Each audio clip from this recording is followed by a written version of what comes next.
पति पत्नी के रिश्ते में एक दूसरे का साथ देना कितना जरूरी होता है।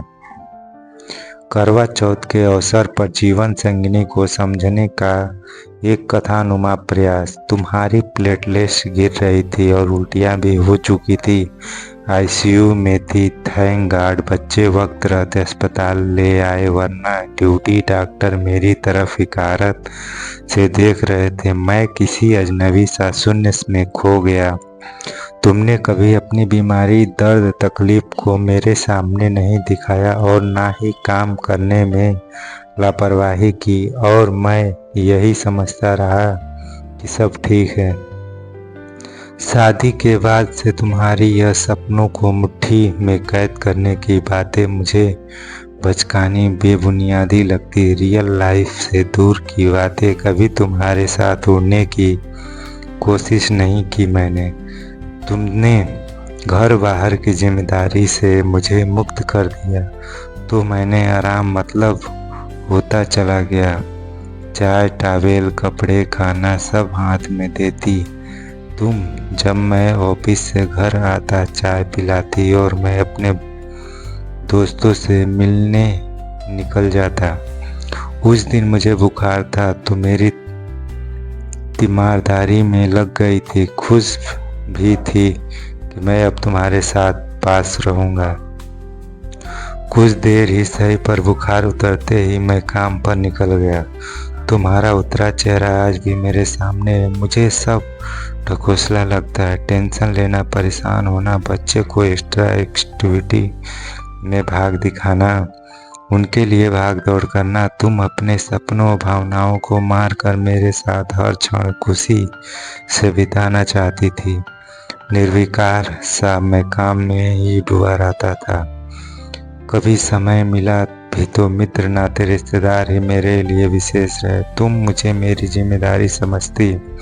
कभी सुझला कर लड़ भी पड़ती थी, पर 2 ही मिनट बाद मेरी टाई ठीक करने लगती और मैं तुम्हें धकियाता हुआ ऑफिस के लिए निकल जाता। क्या जाने तुम पर क्या बीतती होगी जब तुम छुट्टी वाले दिन मेरे सिर पर तेल मालिश करती, तो मुझे अपनी किस्मत पर नाज होता। लेकिन तुम्हारी चाट की फरमाइश पर मुझे चटोरी बोल दिया था, और वो तुम्हारी आखिरी फरमाइश साबित हुई। उसके बाद से तुमने मुझसे कभी कोई चीज़ नहीं मांगी। तुम्हारे आंसू जैसे मेरे ईगो को ही बूस्ट करते हैं, और मैं सोचता औरतें आंसू लाकर पुरुषों को डराने की कोशिश करती है, पर मैं फंसूंगा नहीं। तुम्हारे निष्काम कर्तव्य पालन का नतीजा यह हुआ कि बच्चे तुमसे जुड़ते गए और मुझसे दूर होते गए। जब दोनों रिजल्ट या मेडल लाते तो सबसे पहले तुम्हें हिलाकर दिखाते। मेरे परिवार वाले भी तुमसे हमेशा खुशी रहते। मेरी बहनों को भी स्नेह परवाह की आशा तुमसे ही रहती थी। तुम्हारी गुहार मेरी माँ सुनती भी थी। बस वहाँ तुम मन हल्का कर सकती थी। मेरी निष्ठुरता से उबरने के लिए तुमने अपनी किट्ठी पार्टियाँ भी शुरू कर दी।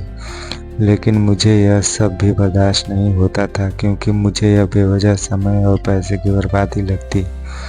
मेरे लिए ये सब चोचले होते। परिणाम वही हुआ।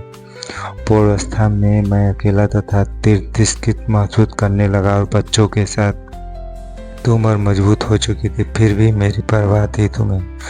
अब बस यह अंतर आ चुका था कि जिस संध्या के लिए तुम तरसती थी, उसके लिए अब मैं तरसने लगा। क्योंकि जब मैं चाहता तुम मेरे आसपास रहो, तुम किशोर हो रहे बच्चों से घिरे उनकी कोई समस्या सुलझा रही होती। अब बच्चे भी अपनी अपनी जॉब में खुश हैं। इतने सालों की चुप्पी, यूं कहे तिरस्कार से तुम खुद को सिमट चुकी थी। तुम्हें 3 दिन से चढ़ रहे बुखार को भी मैं देख नहीं पाया। जब रविवार को बेटा घर आया तो उसने तुम्हें एडमिट करवाया। अब तो बच्चों को भी मैं हर पल को उनकी माँ को नकारने वाली वस्तु लगने लगा हूँ। लेकिन मैं जानता हूँ कि तुम मुझे अकेला छोड़कर नहीं जाओगी। जिंदगी भर मैं खुद को तृप्त समझता रहा और तुम तृषित रही। आज मैं तृषित हूँ और तुम तृप्त दिखाई दे रही हो। तो दोस्तों ये वीडियो अच्छा लगे तो लाइक और सब्सक्राइब जरूर कर देना। वीडियो धन्यवाद।